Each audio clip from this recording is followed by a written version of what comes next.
The abundance of tin in the British Isles and the trading of the resource for over 4,000 years gives us a good foundation to trace trade from the island to the rest of the world and the impact they may have had. Through the wealth and abundance of this trade, we later see the Romans and Vikings arrive on the island. When we consider these people who came to the British Isles, we consider that they came in search of wealth and treasure. Our thoughts immediately go to personal possessions like gold and silver, but consider that the treasure that they sought was in fact the tin that is still being recovered to this day. Over 2,000 years before the birth of Christ, mining in Cornwall and Devon in the southwest of England began in the early Bronze Age, a lucrative period of trade that attracted the nations of the Mediterranean. It is noteworthy that tin objects that have been recovered from some of the great civilizations of this period before the Great Eruption at Santorini. Tin is one of the earliest metals to have been exploited in Britain. Early metalworkers discovered that by putting a small portion of tin in molten copper, the alloy bronze was produced. The alloy is harder than copper. The oldest production of tin's bronze is in Turkey about 3,500 BC, but exploitation of the tin resources in Britain is believed to have started well before 2000 BC, with the thriving tin trade developing with the civilizations of the Mediterranean. The strategic importance of tin in forging bronze weapons brought the southwest of Britain into the Mediterranean economy at an early date. The Nebraska sky disk, for example, is said to contain the raw materials for production in the form of tin from Cornwall. A number of spectacular finds elsewhere in Europe have provided extraordinary insights into the character of Bronze Age cosmologies. Chief among these is the sky disk, found by metal detector experts in 1999 on a hilltop just southwest of Halle in Germany. This bronze disc is decorated with sheet gold depictions of a crescent moon, stars, and the sun or full moon. It was deposited around 1600 BC in a hoard alongside a selection of other high-status objects. The inlaid gold sheet on the disc is of 3 different compositions, suggesting that the object as we see it today is the result of several phases of reworking and addition. The sky disk provides evidence for an interest in the movement of celestial bodies. A cluster of 7 stars depicts the Pleiades, whose disappearance in March and reappearance in October mark the beginning and end of the agricultural cycle. 2 gold arcs attached to either the edge of the disk mark the positions of the rising and setting of the sun at the solstice as observed from the middle berg. At the bottom of the disk, a ship, the celestial vessel, in which the sun is thought to have traveled to its diurnal cycle in Bronze Age mythology, and therefore bringing us interpretations of the prehistory of civilization as we know it. Some researchers have pointed to the presence of the Pleiades star cluster on the disk as further evidence of Bronze Age astronomical knowledge, although nowadays there are only 6 stars in the Pleiades visible to the naked eye. In the Bronze Age, one of the group's stars may have been much brighter, thus accounting not only for the depiction of 7 stars on the disk, but also for the ancient Greek name for the cluster, the 7 Sisters.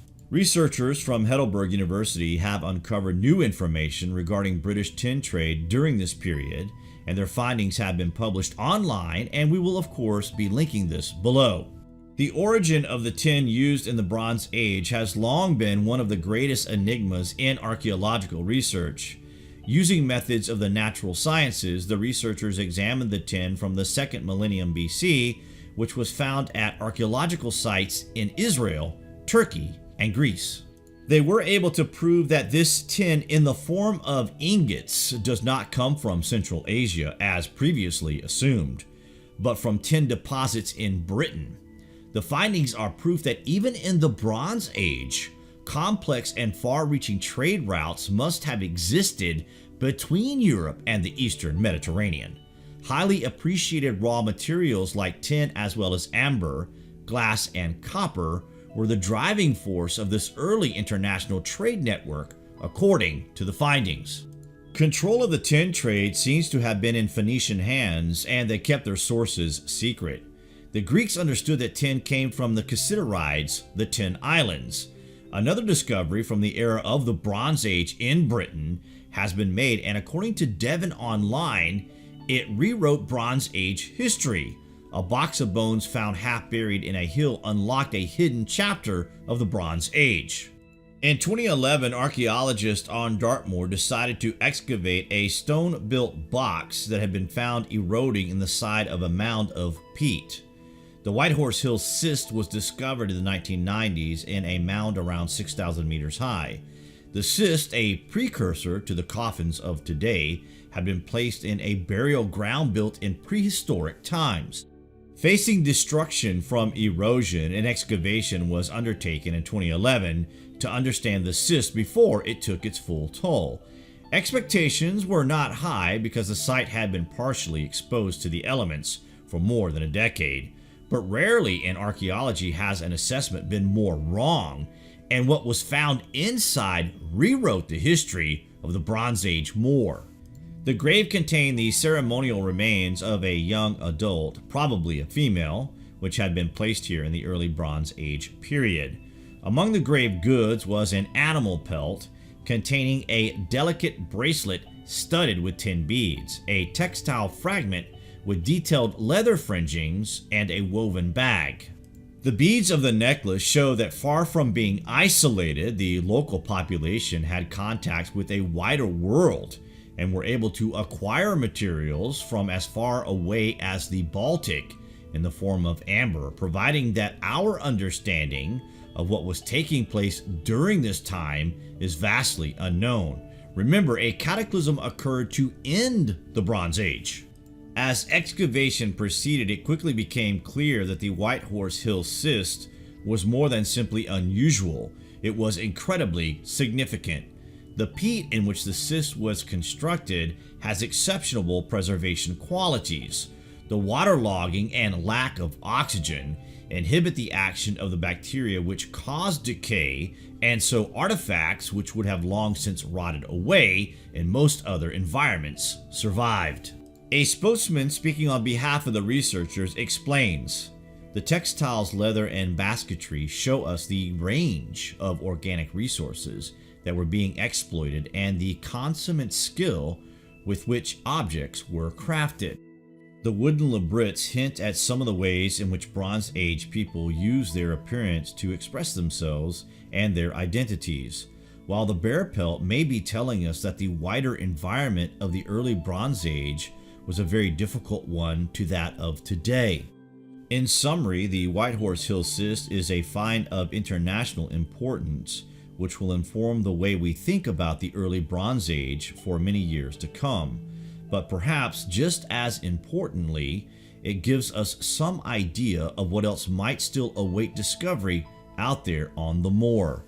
The burial is being considered a royal burial, possibly of a queen, but no identifications have yet been made. She was buried in a highly symbolic manner and wrapped in a bear's skin, the species of which has been extinct in Britain for 1,500 years. There is also other theories that the bearskin was for warmth, and she may have traveled from a kingdom of the Mediterranean, but much more research is needed in the follow-up to the major discovery. Jane Marchand, who was the chief archaeologist at the Dartmoor National Park Authority at the time of the find, had said, "The last Dartmoor burial with grave goods was back in the days of the Victorian gentlemen aquatarians. This is the first scientifically excavated burial on the moor and the most significant ever." She had added, "When we levered off the lid, much to our surprise, we actually found an intact cremation deposit, human bones, which is actually a burial alongside a number of grave goods." What was so unusual was the survival of so many organic objects, which you never usually get in a grave of this period. They've long since rotted away. The whole thing was actually wrapped up in an animal pelt of fur.